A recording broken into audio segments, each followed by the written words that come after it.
Yes, hello and welcome to Celtic World, YouTube channel and podcast made by Celtic fans all over the world for Celtic fans all over this great big world. From Toulon to Tobermory, Midlothian to Montgreenan, wherever you happen to be watching from, you're very much part of a Celtic world. And let's say hello to Stephen in Sydney. Stephen, do any of those places ring a bell to you? Well, obviously Midlothian's a bit topical, Gav, but I admire your bravery bringing that one up this morning. I know where Tobermory is. I've been there before, but I've never been to Toulouse. So yeah. Well, Toulon is where our illustrious leader started his career. But what about the other place, Midlothian to... I've forgotten what you said. Montgreenan, it's very close to Kilwinning. Montgreenan's a little village just outside Kilwinning. I assumed that there was another one because it's a very small place with about 5 or 6 houses. Did it just for you, Stephen? Just for you. Good, done your research here, Gav. Well done. Yes. David, you're a Francophile. Are you familiar with Toulon? I've never been, but one thing we can never say about the Celtic World, the podcast is never too long. So thank you very much. Get my crap joke in early this doors. One is. So hail, folks. Well, looking forward to the show. Yeah. Hail, indeed. Hello to people in the chat who we got morning all from GDoc. Brian Hughes saying he has the fear. Well, we'll deal with that. And we'll deal with some of the reactions to the game, including this one, which we've seen from various places. Utter shambles, said he wasn't going to change too much and then proceeds to play Connect 4 during proceedings. Well, we'll get on to all of that. Let us know how the volumes are, our respective volumes. We've done some fiddling about backstage. Hopefully they're roughly equal. But if they're not, you let us know. In the meantime, I have to share my screen. Should have this set up. That's rather amateur. And we are going to have a look at this. This is the thumbnail for today's show. Now, sticking with the French theme. Quel bordel. There you can see our manager trying to explain something to captain with the tactics board. Meanwhile, we lose the game 2-0. So, David, do you want to explain that to our viewers who maybe aren't French speakers like yourself? Yeah. To lose the game means that they scored more than us, Gav. Sorry. You're in cracking form today, David. Sorry, I had a long day at golf yesterday. No, quel bordel is the French, and it sort of. Well, bordel is actually the literal word for a brothel. But if you say quel bordel, it just means kind of politely what a shit show. It can mean lots of things, but let's go with what a shit show. And of course, board linked to sack the board, linking to the manager's new way of communicating with the team. I'm sure we'll manage to get another few sort of links to board throughout the proceedings, especially if Tisdale is getting a mention. Well, very good. That's a very thorough explanation, and you got all the references, so well done, David. That was good. Stephen, you speak any French? No, not much. Not much beyond O-level at the class trip. I'll probably get by in Paris. Just ordering myself a coffee or two or a meal, but nothing. Nowhere near the level of knowledge David clearly has.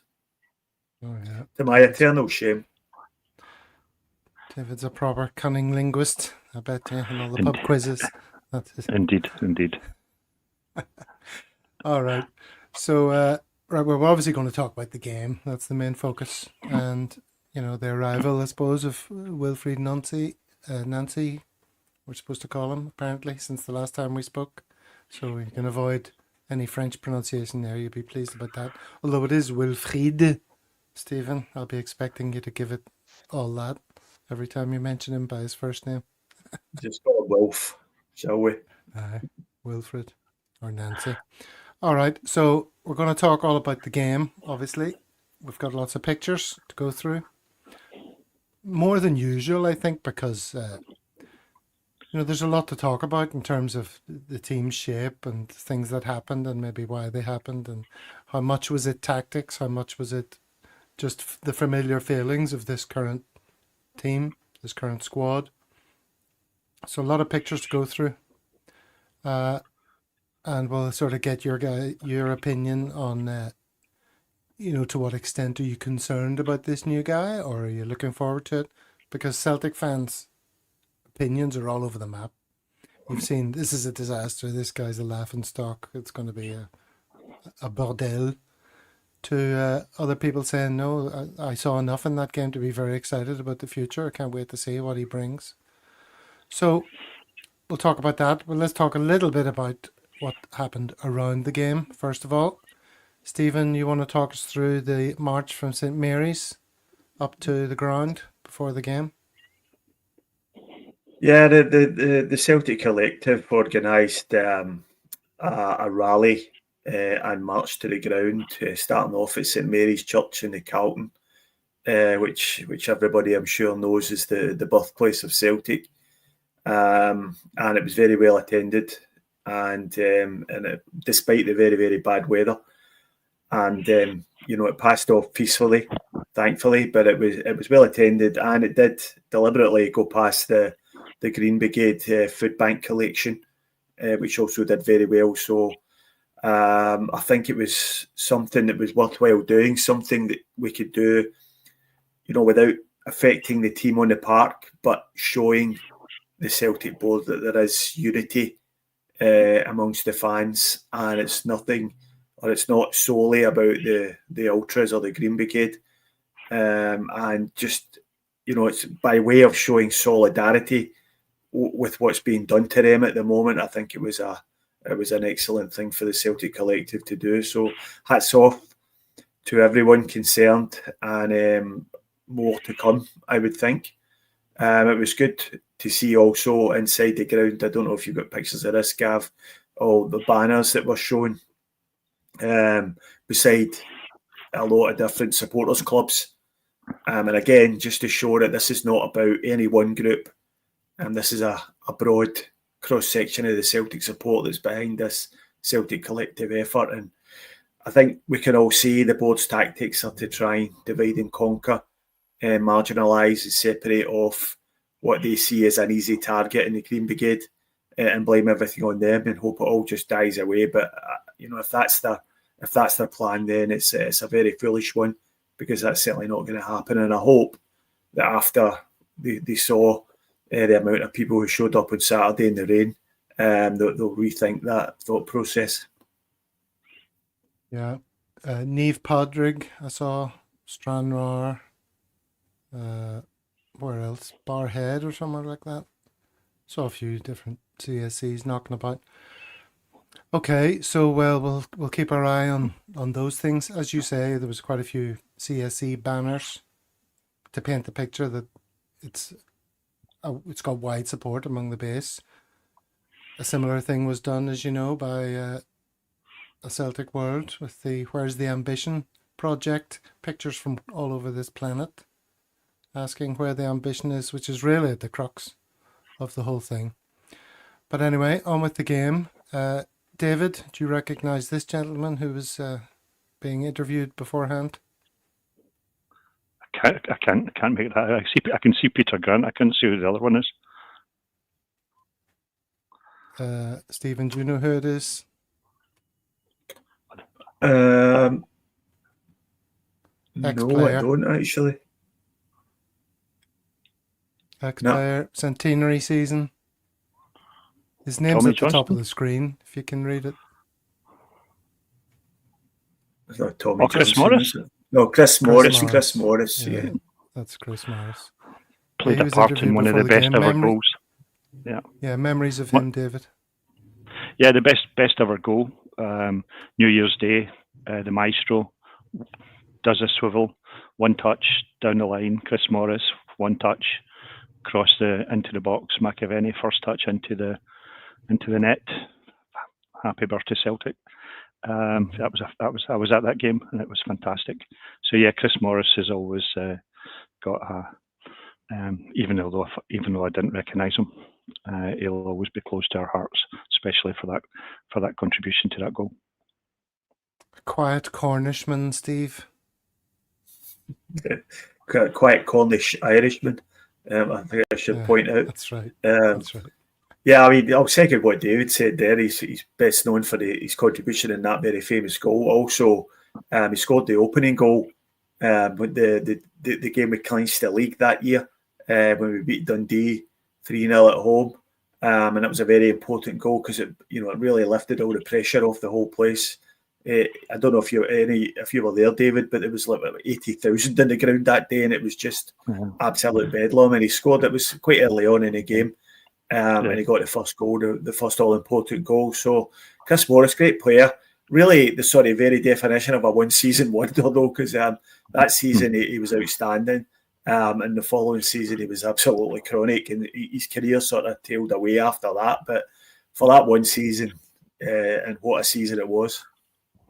Yeah, I was at that game. I was very lucky to get in, actually, because I was getting in the turnstile. There was two guys, friends, and I had sort of got in between the two of them, and they had said, I mean, it shows you how busy it must have been when even the Celtic turnstiles, when they were saying, no, there's too many people. So the first guy was like, look, my mate's behind me. We've travelled, we need to go together. And they said to me, well, can you let my mate pass? And I says, no, I want to watch the game as well. So they ended up, they let the two of us in. So yeah, so that was like 80,002. I mean, it was bedlam. I mean, looking back, it's one of those ones where, horrific accidents could have been happening, but what an atmosphere. People all around the sort of touchline and everything. And as you say, Stephen, getting an early goal, really made the difference. Yeah. Let me just pop this up. Health and safety. Wouldn't allow it these days. Well, contrast that with the atmosphere of this guy's unveiling. The start of the willfriednancy era. All a bit low-key, really, his arrival. Stephen, there hasn't been tremendous fanfare. Sort of shuffled him in, get on with the job, and straight into it at the deep end with this fixture. Yeah, but there's a number of things to say about that, and again, the board, the club themselves have just disgraced themselves for how they've handled this, because they've essentially hidden him away from the fans. His press conference where he was unveiled, he was left out there himself to field questions from the Scottish media, in a foreign country he'd only landed in 3 days previously, and every other managerial unveiling in the past 2 decades I can remember, there's always been a member of the board, the CEO or the chairman, or usually both, are there to introduce him to everyone and to sort of help him with sort of difficult questions. Most people will know as well that the usual fan media representatives were banned from attending that press conference with Nancy. So again, the board acting disgracefully with regards to their relationship with the supporters, which is now falling apart completely. And I don't think they've done the manager any favours. I think the best thing they could have done would have been let him handle it his own way. I'm sure any fan representatives that were at that press conference wouldn't have took the piss and asked anything too dramatic. They would have just introduced themselves and asked the questions that they always do. So very poor. And the way he sort of sauntered out the tunnel on his own again, just with the tannoy announcer mentioning his name, and then he almost forgot to shake hands with Derek McInnes. We'll forgive him for that one, though. I thought you'd like him for that. Yeah, it was.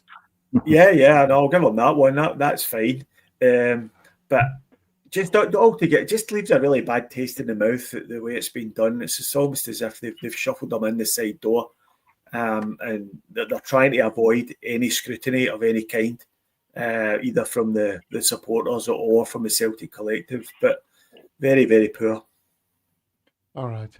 So he's in the door anyway, and as mentioned in the first comment there by Monty, he says, well, maybe we can talk a little bit about this, but he did say he was not going to change too much too soon. He's just going to give a few nuances and stuff. And, there was a fair bit of blah, blah, blah. He does talk a bit of mumbo jumbo, which I'll forgive him for if he turns out to be a great manager. But it is the kind of thing you have to be careful about when you're dealing with, no nonsense folk like the Scots.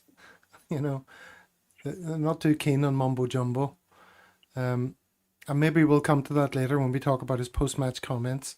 But anyway, this is the team that he put up after saying he wasn't going to change too much.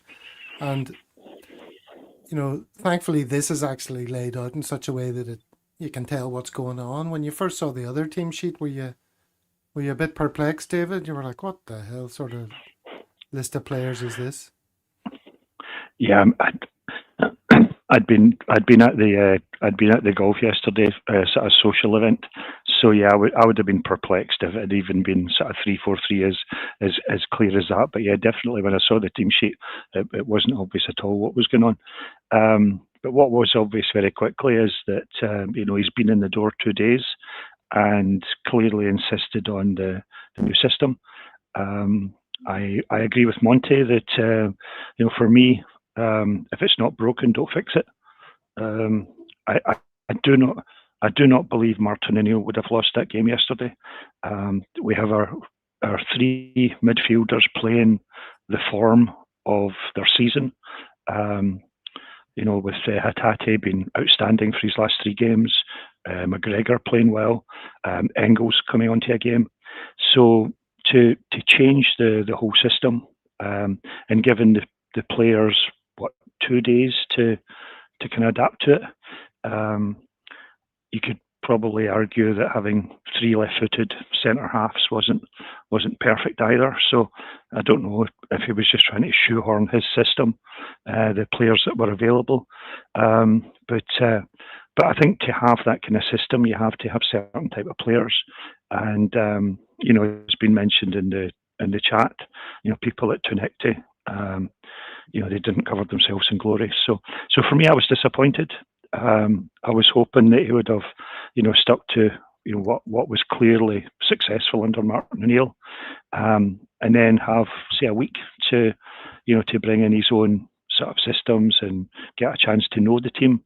But I mean, what did he know about these players after 2 days working with them? Well, that's certainly one side of the argument. I suppose the other is, look, we brought this guy in to be himself and to play his style of football, and the sooner he gets going with it, the better. If there is an adjustment period, let's get it out of the way quickly, and get players playing his particular style of play. Stephen, would you come down on that side of the argument, or do you think he did a bit too much? Well, look, I don't have a problem with him trying to implement his own system straight away. I mean, if you believe in a system, then you believe in a system. But it's interesting what's interesting to me is that was probably the main criticism that was aimed at Brendan Rodgers, was having his own system and being no flexibility within that to change it with regard to the players he had available to him. And obviously Nancy's exactly the same. He's got this system. He believes that's how the game should be played, and he's tried to shoehorn all these players into it. Now, what needs to happen now is he needs to waken up, and he needs to wise up quickly and realise that the same problem Brendan Rodgers had is the same problem Nancy's going to have, and that is the squad is very, very poor. So Martin O'Neill managed to get a tune out of them, although. There was a really poor defeat to Midtjylland in the middle of O'Neill's tenure, and he also had a really good run of fixtures, as well as a good bit of luck as well. Particularly, say a game against Hibs last week, where their goalkeeper had an absolute nightmare, and we still just hang on for the win there. So I don't think O'Neill. I think it's been overstated a bit of the job that O'Neill did with that squad, but I think that's the crux of the issue here. It doesn't matter what formation you play.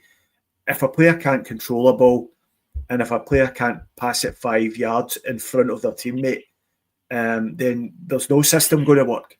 And that's the bottom line. And there's far too many players who were playing for Celtic yesterday who, quite frankly, just wouldn't get in the Hearts team.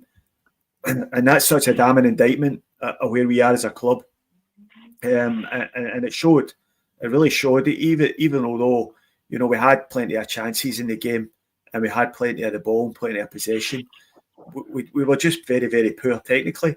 We gave the ball away in the wrong areas and, you know, gave up chances to them and we couldn't defend properly. So it's all about the quality of the squad. And whether Nancy's successful or not will come down to whether he gets to pick his own players in the January transfer window or not to suit this system. And I think, you know, I'm quite happy to let him run with whatever he wants to do just now, as long as we're still in touch at the top of the league come January. But we have to sign half a team in January. And it comes down to whether you trust the board to do that. It's interesting you made the point about him being brought in to implement his own system. I mean, it could be the fact he's just been brought in to play the players that he's handed by the Celtic recruitment team and try and get a tune out of them. So I don't know. I don't know what his remit is. I don't know how much autonomy he's going to be given and how much leeway he's going to get in the transfer window. But, you know, yesterday was just so poor, almost from start to finish. We had spells in the game, but so bad technically. I think it was so poor from start to finish. Well, let's get into the game. Yeah. Have a look at it. One thing's for sure, certainly interesting, especially if you had any hand in bringing Nancy to Celtic. You would have been absolutely riveted by what you saw during the game. That was referenced in the comments. That's the football doctor getting a bit of Donald Trump shut eye there. Yeah. That's not a good look, is it? I mean, that's that. When I saw that picture, my first instinct was, who is that? Yeah, you know, I know it's the club tie. So I thought, well, he must be someone, but who is he? And then it was a commentator that mentioned it was Paul Tisdale. Well, that's literally the first time I've seen his face live at a Celtic game. Absolutely shocking. And how this guy, if this is a guy we've trusted to go and find as a manager, then I don't know. I just think it's very, very worrying. Well, let's have a look at the game. Here we go. We've got loads of pictures to get through. All right, so let's go through them with relative speed. There's a series here. Schmeichel sees Tierney in space. David chips a lovely pass up to Tierney, runs onto it, plays the through ball there to Maeda, who gets past the defender, and then, well, he sort of scuffs it, doesn't he? He doesn't really connect with it properly. But that was a good first salvo, was it not? Yeah, I thought the first half, first 40 minutes, we were quite comfortable. I was quite optimistic about the way we were playing. The pressing was good. We were quite aggressive. We were first to every challenge, every second ball, etc. And it was really just I think the goal just kind of took the stuffing out of us. But I thought the first half we were okay. You know, Maeda had 2 or 3 decent chances, but yeah, I think the second half was pretty weak, but pretty abysmal. But yeah. Let's stick to the first and look at these chances, because here's another one. Kalmak looks up, sees Tunekti, free, plays the ball up to him. That was encouraging, but he didn't take a great first touch. Kind of set him on the back foot a bit, Stephen. But then he released Maeda, who just sort of took one touch too many, or a second touch that wasn't great, and then scuffed it right. Yeah, I mean that's Dyson Maeda for you. You know, he's probably the best striker we have at the club right now, but he's not a very good striker.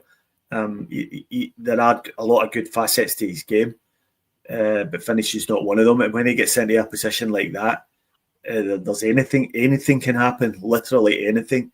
And on this occasion, he more or less fell over the ball, and it sort of spun wide But it was a great chance, and we should have been 1-up. But I mean, just getting back to the point about us playing well in the first half, I didn't see anything in the first half that I haven't seen for the whole of this season. To be honest with you, we generally have started games not too bad, created a few chances, but when things don't go our way, and particularly when we concede a goal, things just go to shit. And I think the similarities between yesterday's game and many other games this season were pretty stark. But that was we should have been 2-0 up at various points in the first half. Well, it's interesting you say that, the similarities between how we played in this game and previously this season. I think that's kind of fair enough. It was kind of more of the same, despite the tactical formational change. I don't put too much blame at the door of that. I just think it was kind of these players doing the same thing that they've kind of done and that we expect from them. Things started to go wrong here. This is a ball played by Engels, which he's supposed to be playing it to Necti, I think, there on the left. Just overhits it, and everyone groans, and he looks around him. Then Hart started getting a bit more of a sniff, getting some joy down the left there, put a cross in that Tierney cleared away. Did quite well. Now, this happened a lot. Lots of these moments that just came to nothing. How many times did we see, what's his name, Negrin in this kind of position? This one, it was a bad ball in. It was really nothing ball. Ended up coming out to Engels and he blazed over. But, Negrin short of ideas there, David, in that sort of edge of box position, which was Celtic's problem a lot of the day. Yeah, again, I think it's a bit of an attempt to kind of shoehorn people in. If you're playing kind of two up front, you had Iheanacho on the bench. Negrin, he's never been particularly good on the right hand side, and I just don't know if he knew what his position was, how to play it. But yeah, there was some strange. If Iheanacho's on the bench, then he had to. I would have thought he would have been playing at some point. This is when you tell me that he came on for the second half. No, and it flew well over my head. But, he did not, indeed. And then Hatate seems to get into a good position here, but he sort of checked instead of crossing, which was a bit frustrating. There's lots of little moments like this. Here's another one. Negrin overhits the pass to Maeda. And then another one again, Negrin to Maeda, not quite. Things just weren't quite working out, were they? That final third, that was the story of the match, wasn't it, Steve? Yeah, it's the story of the match, and it's been the story of the season, hasn't it? I mean, we in almost every game we play, we dominate possession, sometimes 70-80% possession, but we just can't create a chance. And even under O'Neill, our goals for column is just dreadful this season compared to what we did last season. Last season being the highest goal scoring total since the Lisbon Lions. And to go from that to this is just a massive drop off. I think both Negrin and Hatate, who were the two sort of playing just behind the striker, both of them were awful, absolutely awful. And I can only think that they just didn't know what they were supposed to be doing. They didn't know what positions they were meant to be taking up, and they didn't know what sort of runs they were meant to be looking for. Because Hatate in particular, I thought yesterday was his worst game in a Celtic jersey. And that's a really, really strong statement because he's had some really bad games in Celtic jerseys. Yeah. But I thought he was terrible. I mean, I couldn't think of a single attack where he found a Celtic player with a pass. Well, every single pass was going later on. Every single pass was going astray. Everything was off it. Mishit. He was getting caught in possession left, right, and centre. And I think when you're creative influencing the team is struggling like that, and Negrin's just just not that type of player. What type of player he is something we haven't quite figured out yet. But it was just terrible for both of them yesterday. Yeah, well, to me, Engels was absolutely horrific all over the place. Hatati did one or two decent things, but anyway, we'll come on to those when we look through the examples. The ball breaks to them then down the left, or down their right. Oh, this was the goal then, wasn't it? Because the ball's way up in the air. It comes down to this fella's head. He nods it back. And look at everyone appealing. Look at the amount of our players with hands in the air there. Quite a few of them, including McGregor, crucially, I think, because he's called into action shortly after and doesn't get it. Well, it's not offside, as you can see from there. Engels being the offending player there, not getting back in position. But then McGregor loses out in the tussle to your man Braga, who finishes it. So that was a very untidy, not playing to the whistle, not checking back onside again, David. Schoolboy goal to concede. I mean, I was just about to say exactly the same thing. I mean, like absolute schoolboy nonsense. You get taught from the first time you play football, you play to the whistle, and they were all standing with their hands in the air, and it was pretty embarrassing, really.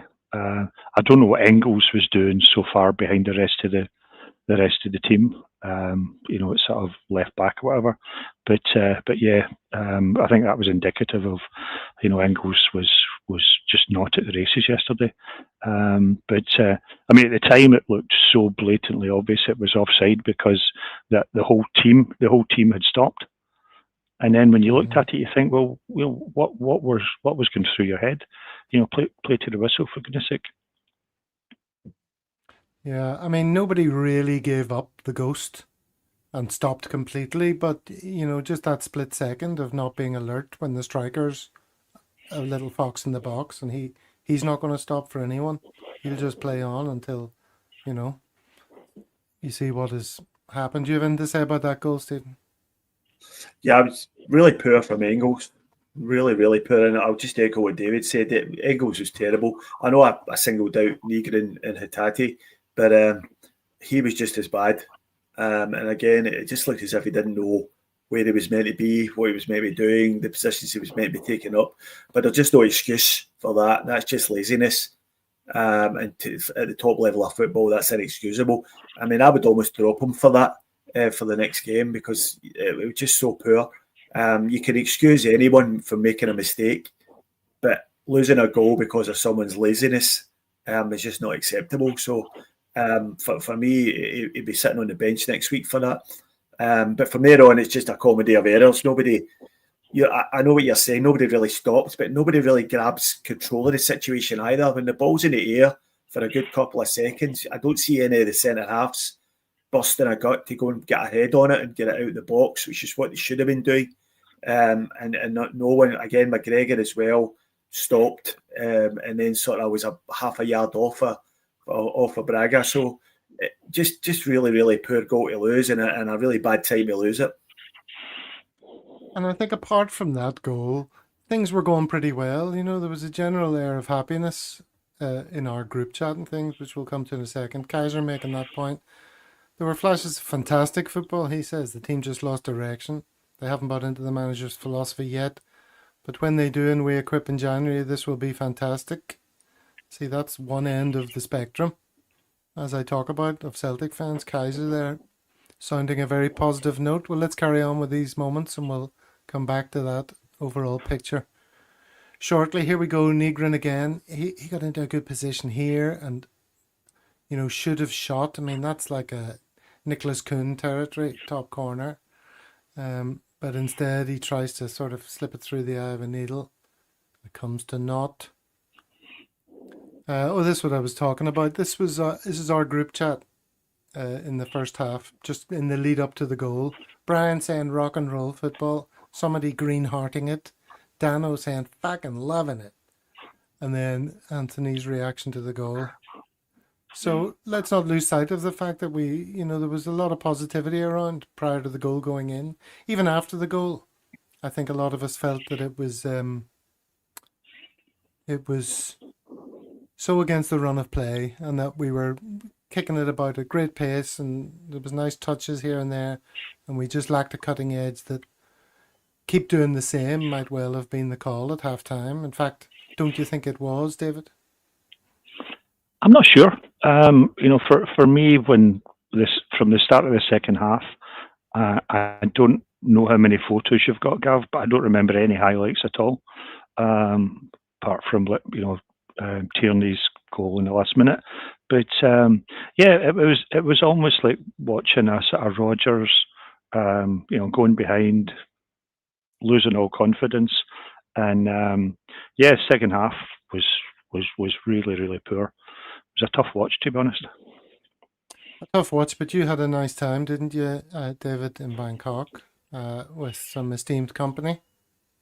Yes, the bold Craig. One of the regulars in the chat. Hail, Craig. Great to see you. Just a pity we couldn't have watched the game, with a victory in Nancy's first game. But great to see you, Craig, and I hope you get back over again soon. Cheers. So you had one of those ego massaging moments, David, when someone comes up to you and goes, "Hey, aren't you that guy from A Celtic World?" Yeah. He thought it was Stephen, no. So that was. But no, it was really nice. Yeah, he came over and we had a wee chat. But sadly, by that time, we'd already lost. But we can still smile through the tears. But it was lovely to see him. Really, really, really nice guy. Everyone's welcome at the world famous Bangkok Celtic Supporters Club. I think I can trump that one, David. Down at the Sydney CSC last night. I wasn't there myself, but in walks the bold Lewis Capaldi, accompanied by Tommy Rogic, to watch the game. So there's loads of pictures bounced around social media about that one. I was actually at the Lewis Capaldi concert last night, and we were driving home, myself and my wife, and she said, I bet you Lewis Capaldi will be down in the pub watching the game. And I said, maybe, but it was 2:00 in the morning kickoff, and an elderly gentleman like myself just didn't have the stamina to kick on and go and to stay out to that time in the morning. But he was there with Tommy Rogic. Wow, interesting. Yeah, I mean, these late night games they're tough. I mean, I watched it last night, kick off at 11 for me. And then today I've just had a headache that I can't shake. If I go to bed that late, it's just brutal. 11 o'clock. Get up in the morning. 11 o'clock's doable though. It's just these 2:00 in the morning jobs. It's so difficult to even. I mean, what do you do? Do you stay up till 2 in the morning and don't get to your bed till 4, or do you try and go to bed early and try and wake yourself up at 2 in the morning? And I just end up watching it on delay and getting up a wee bit early in the morning. That's what I did again today. Tisdale must be on your time zone as well. Maybe that explains his snoozing. But here's a moment I'm sure you would enjoy, Stephen. Your favourite part of every game in the second half. What's happening there? Is it a Liam Scales pass to no one? It's Liam Scales kicking the ball off the field of play for no particular reason. Which I know it's on your bingo card every time you watch Celtic. Yeah, well, you get one every game, don't you? And it just depends, in what context it is, whether or not that it's critical for us. But he does that at least once a week, one ball straight out the park. And this, I didn't think Scales was that bad. I didn't think any of the defenders were that bad, to be honest with you. Certainly from a defensive point of view. But we just had no creativity from defence to midfield in the game, and that was sort of when you're looking for. I mean, in fairness to Scales, that's not a strong point of his game, and if you're looking for Scales to ping, 30, 40 yard passes onto someone's foot or onto someone's head, then you've got a bit of a problem with how you set your team out. Yeah, and it's not the worst thing to do. He'll do it a couple of times. It's losing possession, That's all it is. But he more than makes up for it by being a decent defender, if you ask me. All right. I think there was one in the second half. I don't know if you remember it, and he clipped a ball down the left. I think he was looking for Tenecte, I think, or whoever was playing on the left at the time, and it just dribbled hopelessly out for a by kick. And the camera panned to Nancy, and he gave him a thumbs up. I thought, for fuck's sake. That's good. He's encouraging. The fuck's good about that? At this point, I was right at the sort of peak frustration in the middle of the second half when we were doing absolutely nothing, and Nancy's giving a thumbs up for her. Yeah. Second half got increasingly frustrating. Here's Negrin, plays the through ball to Maida, who does well to sort of keep possession and feeds it out to Hatate there, who gives it to Tenecte, and then Tenecte goes and just kills the move by doing much what you just said about Liam Scales. Overhits the ball, thinks Hatate's behind him, coming firing around the outside, and just puts it out. I mean, a lot died at the feet of Tenecte, didn't it, David, yesterday? Yeah. I mean, he started his first two games. He was the great white hope. But no, it was very poor yesterday. I mean, I think a lot of the players, as Stephen said, didn't cover themselves in glory. But Tenecte, he's such a one-trick pony. Get the ball cut in, get the ball cut in, get the ball cut in. It's just it's not good enough. And on the other hand, I thought in the first half, Yang played well. But certainly the commentators were raving about Yang at halftime. Yeah, but I felt Tenecte was another poor performance. Yeah. The thing about Tenecte is he's exactly what we were told he was. So we shouldn't really be too surprised about this. Before we signed him, the sort of commentators in his own country, in the country he was playing, I think it was Norway, wasn't it? Were saying that he was a good dribbler, but had no end product, and a number of them were quite vociferous in saying that they couldn't believe Celtic had paid that amount of money for him because he just wasn't ready for that type of move. And when he sort of first couple of games, as David mentioned, it looks as if they might have been wider of mark with those comments. But now that's exactly what he is. He's got a bit of a dribble on him, and he's got a bit of a step over. But apart from that, he's got nothing. He doesn't shoot. His shooting's awful. His crossing's not great, and his decision making's poor. So again, it's another guy who I'm really not sure why we signed him. Because at the moment he just seemed to be bringing anything to the team, and it's interesting that our best performances under Martin O'Neill were when Tenecte was dropped. So yeah, he'll be off along with a couple of others to the AFCON in a few weeks' time. So, and then there was one time we were sort of dreading that, but now I don't think we'll be too fussed, will we? Because he's another one that probably needs a spell out of the team. Okay, here we go. This was a better chance, I think, than than the game seemed to focus on. But Maida laying it back for the on-running Engels, who looks to be in a great position according to that still, David. I mean, I know stills aren't everything. And the commentator said the ball was a little bit behind where he wanted it. But, I mean, you got to hit the target, surely, there. Yeah, I know. Just Engels just had one of those games yesterday. Probably confidence affected by his involvement in the first goal. But yeah, I mean, he started badly and faded away. It was pretty poor stuff. Paddy Lavery there coming in with a bit of humour. He was talking about me being tired after having a headache from not sleeping is a sign of old age, and then Stephen was talking about dribbling just now, which I'm sure created that image in everyone's mind. It's also a sign of old age. Very true. All right. Yeah, I was disappointed in Engels there as well. I'll be interested to see what the tactical review boys later on today, who are like the founding members of the Engels fan club, have to say about his performance, because I thought he was absolutely woeful. Where are we here? This is a moment that you were referring to earlier. This is a lovely pass from Hatate to split the defence to Maida, which you won't remember, Stephen, but it was good, but came to nothing. And then Shanklin shoots near post. Schmeichel saves. This would have been offside. But, I mean, there was always a bit of a threat. It would have been offside and it went out for a corner, and then this is the corner they score from. Are we feeling a sense of injustice about that, Stephen? When you say it would have been offside, it was offside. It was mean. offside, and the linesman just didn't put his flag up. So that was a mistake, in inverted commas, from the linesman, and it cost us a goal at the end of the day.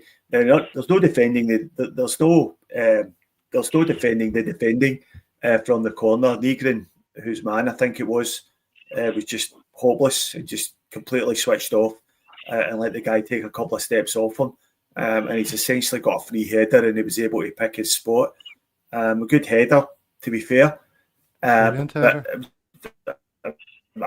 A dreadful decision from the linesman. He was miles offside. Okay. Yeah. It was a great header, though, by the Cavan man, McEntee, from County Cavan. What do you think about that, David? Well, I mean, it was a good goal for sure. Can't tell you anything about Cavan, but yeah, it was an excellent header. The marking was abysmal, and so if you give somebody free rein to just jump, without, then you've got a good chance of getting the ball in the net. As I say, three of them lining up for it. Look at all, our defenders are kind of concentrated more around the front post. And then, that's what your friend, the Hearts manager, does, isn't it, Stephen? Yeah, the Hearts have been very good from set pieces this year. That's where the majority of their goals have came from. So we should have been aware of that, and we should have been very, very particular in who was picking up who. But it all just seemed to go to crap on that occasion. And funnily enough, we defended corners reasonably comfortably up to that point. And I think Negrin's another one there who, that was so poor. He should probably be looking at a spell on the bench. But I mean, the fact of the matter is we just don't have enough players. We don't have enough first team quality players, if you can call them that. So he probably won't get a spell on the bench. But that was just terrible. Laziness, poor, just switched off, lack of concentration, ball watching, the whole lot. So really, really poor. But let's not escape the narrative that it was ridiculous decision from the linesman not to put his flag up.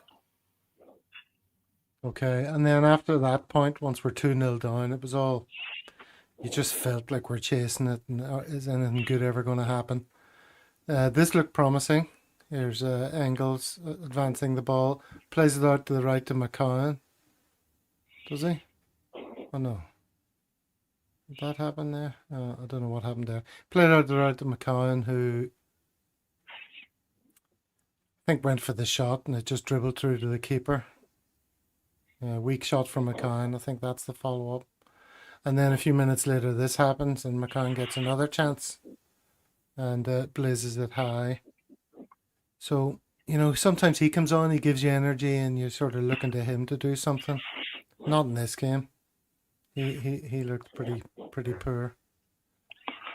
And then again, Hearts cut through our defence with a simple 1-2, David, here. This is just a little layoff from Shankland. And then the guy's right through, gets a shot away. Thankfully pulls it wide. Just signs of weakness. A lot of signs of weakness. Yeah, I mean, again, if you look at that picture, you've got 6 defenders and 3 attackers.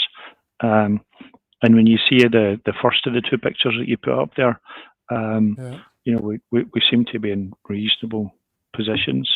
But then suddenly, the next slide, all 3 Hearts players are ahead of us. It was just a lack of awareness, a lack of, sort of football intelligence, or however you want to say it. But yeah, I think by that time, the second goal went in and the heads dropped, which again was pretty, not going to say unprofessional, but very disappointing, especially say from our side of the world when you're like midnight when you're trying to kind of show enthusiasm and it looked like the players had just down tools with about 20 minutes to go. We have a visitor here saying the board must stay. Congratulations, Jambo Stew. Hope you're enjoying your day in the sun. It's a good victory for them, gotta say. And our fans were not happy. And this isn't what you want to see either. On 80 minutes, fans leaving the stadium. Far from ideal. Don't do walking away, Stephen. Huh? Yeah, that was very poor with 10 minutes to go. There's still plenty of time left at that point to get back in the game. And that's just poor, but probably a symptom of how the fans are feeling at the moment. There's very, very little to get excited about around the club. And everybody's feeling a little bit despondent. So as David says, us sort of sitting up half the night watching these games, and then you see guys trailing away with 10 minutes to go. When all of us would give you give your arm to be in the stadium watching the game, and never mind leaving with 10 minutes to go. So not ideal at all. 15 minutes with stoppage time, points out Pete McGee. Mm. All right, so let's run down these last few incidents then. This is Yang to Tierney. Plays it through the hole. Nice little pass that from Yang. Then Tierney fires one across, but it goes to no one. We had 1 million crosses in the game, and as people in the comments have said, most of them were kind of sort of lobbed, lifted corners that the Big Hearts defenders just ate up all day long. We're loving it. Easily dealt with. This one, Tierney at least fired it low across, which is a bit more threatening, but no accuracy in the cross or nobody in the right place anyway. There was no one in the middle. I think you'll find that after this. I think I remember the one that you're showing there, and Tierney was very unhappy that no one had burst their gut to get across the front of their marker, because he put it into a really good area, and there was a couple of players there. I think the guy sort of just to the right, the Celtic player to the right of the ball, who's behind the Hearts player. I think he was looking for him. Maybe I can't remember who that was. I can't make it out, but it might be McCowan. But Tierney was looking for him to bust a gut and get across the front of that defender. Because if you look at where Tierney's put the ball, that's fine. That's a great area, and it was crying out for someone to really, really, put a burst of pace on and get on the ball. But again, it was just sort of everybody waiting for someone else to do it. So, and again, that's been a symptom of the season. Mm-hmm. And what's next? Kieran Tierney winding up across here. And this was the Engels header. Now Engels does great here. To give him his due, he does great. He gets in. And he gets it on target. And it was beautiful apart from the fact that it wasn't a goal. But, it's frustrating, isn't it? I mean, how did that not go in? David, would you have nutted that either side of the keeper? Or do you give Engels credit for even getting there? I think fair plays to Engels there. But it's one of those things going back to, you've got Iheanacho on the bench. Engels can't get criticised too much for missing an opportunity like that. But when you've got your number 9 striker on the bench with 15, 20 minutes to go, why is he not there? Why is he not the one that's getting his head to the end of the cross? Straight to the goalie, lol. Stephen. Yeah, I thought it was a poor miss. I thought it was a poor miss, to be honest with you. He got a full head on it, and he should have been able to direct it either side of the goalkeeper from there. So again, it was a sort of summed up Engels' game, and he did really well to make the run in behind. And it was a fantastic cross from Tierney, but he's got to do better than that. As Robert Duck is obviously a football coach telling him head it back where it came from and down. That's what you're always taught. But again, I'll be interested to see what the tactical review boys say. I can imagine Paul giving him credit for getting in there, getting it on target. What do you reckon?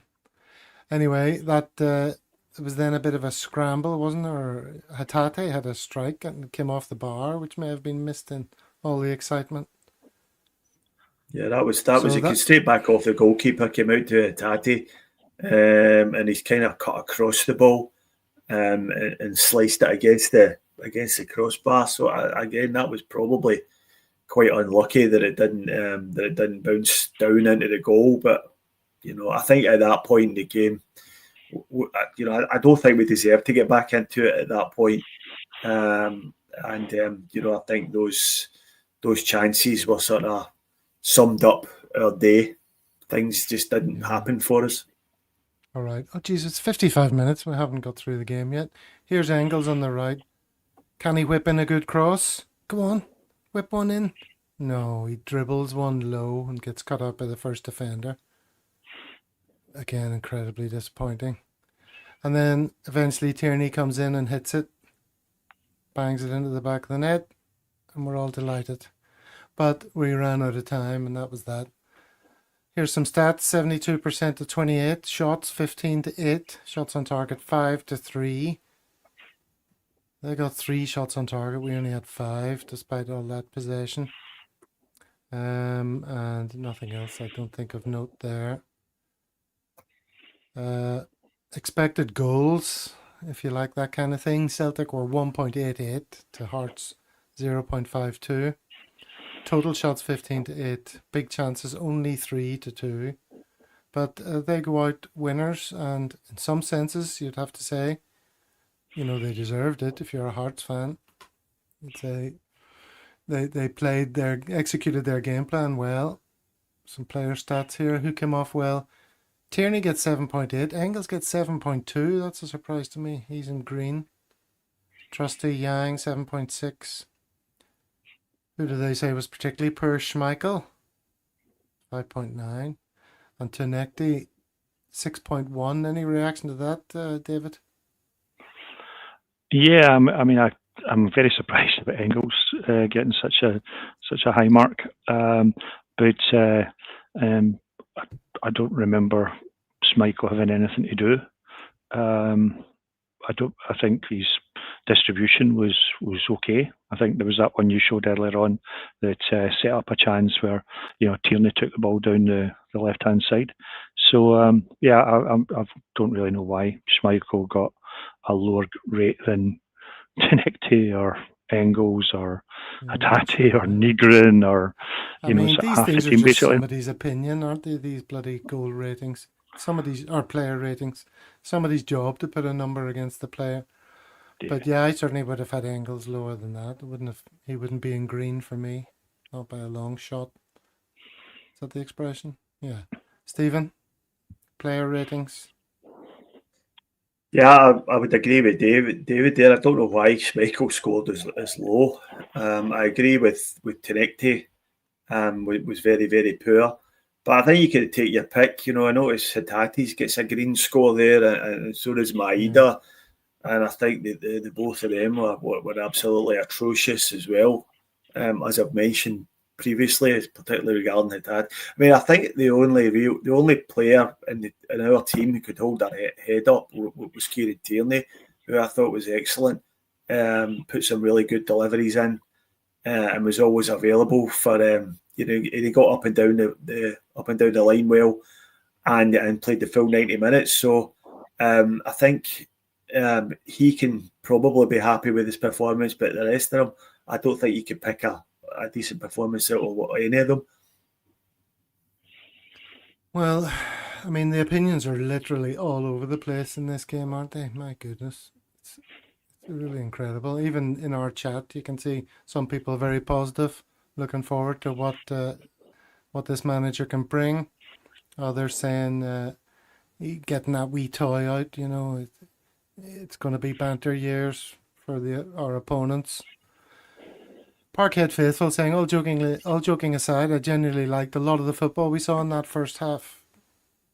Let's not forget Ange had a tough start to life. Given time and a transfer window or two, I believe Wilfried Nancy can get us playing good football again. John Yogi Hughes, I hope he's a quick learner. See, all this football philosopher bollocks isn't going to fly as Celtic manager. Let's talk about that for a second, and the fact that he said in the interview those unforgivable words, David, it's not about the winning. Yeah. I think this is something that he has to understand. There's kind of basic things that, we mentioned in the programme last week that his record for Columbus last season was losing or drawing more games than he won. Losing is just not acceptable. I think if we can also ask him next week if he still wants to have his Connect Four, can he use green and white circles instead of the red, white, and blue ones? But no, it's going to take some time to get used to it. I think that we could be looking at this very differently if Maeda scores his 2 chances in the first half, if Engels gets that goal, if Hatate's scored the rebound, we've got 2 or 3 comfortable goals, and I think if we had scored first, then Hearts would have wilted. I felt in the first 20 minutes we were dominant. They were very poor, I thought, in the first half. We scored a couple of goals in the first half an hour, and we're talking about a completely different. He's a superstar. But I think also that Sky Sports were they were focused on him all the time, and Crocker sort of sniggering like a schoolgirl when when he got his wee board out again. It just seemed like they were always trying to get a picture of him to to laugh at, to criticise. But he has to understand that losing or drawing is unacceptable. Yeah, I just put up Kaiser's comment there that he saw enough good football there, and the failings, I suppose, are the failings that we're used to this season. So you can't pin too much on the manager. Are you feeling after that game? How are you feeling, Stephen? Are you quite positive about Nancy and what this season will hold and beyond under his guidance? No, I'm generally concerned about the future direction of the club, and it's not just Nancy. I think Nancy's a symptom of that, rather than a cause.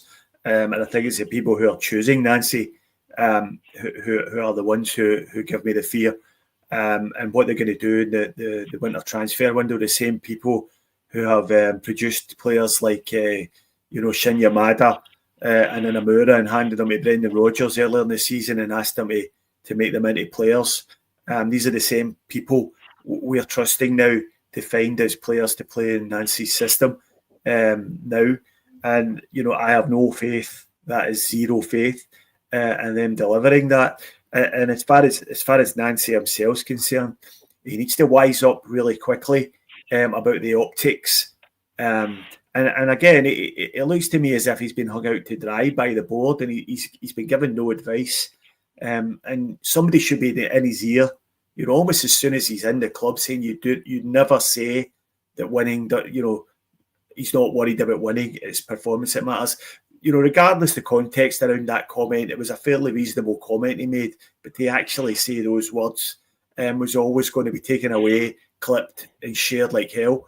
And the optics of him playing around with his little tactics board and trying to show Callum McGregor something on a tactics board. What can you show on a tactics board that you can't just tell a grown adult face to face? And sitting there with that little board on his knee, moving all the little pieces around, he left himself open for ridicule, and that's what he'll get. The fact that we lost the game will amplify that a lot, but he's obviously getting no help from the board, and he's going to be left to do this on his own. And I think he either takes some advice for someone. He could do a lot worse than sitting down with Martin O'Neill for a couple of hours and trying to understand the things you say and the things you don't say, and the things you do and the things you don't do. But that obviously hasn't happened, and the optics were pretty poor. If things don't pick up, if results don't pick up, and we go on a pretty poor run now, I do fear for him. I fear for him, as a manager from a foreign country, completely new to the Scottish game. He's got no runs on the board at all. He's got no background. He's got no experience to suggest that he's going to be a really good Celtic manager. So, I think I fear for him, and it's not all his doing. To be honest with you, the ultimate blame, as it does with most things at Celtic, lies with the board. Yeah, I share some of your concern, but I'm also with Kaiser. I think, given a little bit of time and a bit of sense when it comes to the optics, this could go quite well. And we say it every window, but if he gets his players in, I'm still quite positive to see what this fella can do. David, are you with me? No, for sure. I mean, look at Angie's first 3-4 games. It looked like we had just hired a dud. But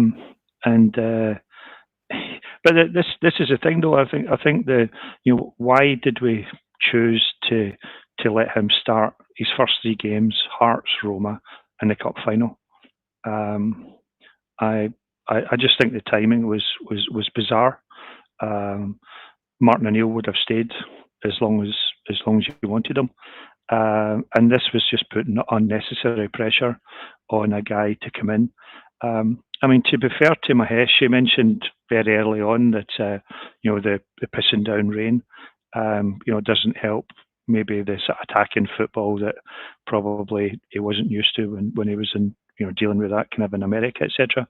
But I think that we're good. He's going to need time to adjust, time to learn about the players, and then it'll be interesting to see next week if he's starting Tunekti or if he's starting Nigrin alongside or just behind Maeda. I'm hopeful. I'm hopeful that we'll come good, but it's just disappointing that the timing of it. We had an opportunity to go 3 points clear with a game in hand, and we didn't take it. So fingers. I'm not particularly bothered about the Roma game, but certainly for the cup final would be horrific. I'm not. No, as I say, in terms of the chat box, not blaming the weather, but I think if you're playing an attacking style, crisp passing, etc., then you have to clutching at straws, whatever. But it wouldn't have helped. Well, exciting times ahead. I'm sure you'll all agree. Interesting times anyway. Yes, Roma are 4th in Serie A. If that doesn't get you excited about our chances, I don't know what does. All right, lads. Well, that was an enjoyable chat. Let's see how it all unfolds. That's the start of the Nancy era. Will we look back at it and say the warning signs were there right from the off? What an unmitigated disaster it has been. And most of it's thanks to the board, hanging them out to dry, as Stephen would say. Or will we look back at it and say, okay, can you imagine? You remember the start he got off to? That was a bit shaky. But now look where we are, firing on all cylinders. In Wilfried we trust. David, will you be saying that? Will you have a T-shirt with that on it? I've got my boys division. I think Brian had his Joy Division T-shirt last week, but yeah, I'll be quite happy to get a Nancy Wilfried memorabilia, the same as everyone else, but maybe not with his name on the back.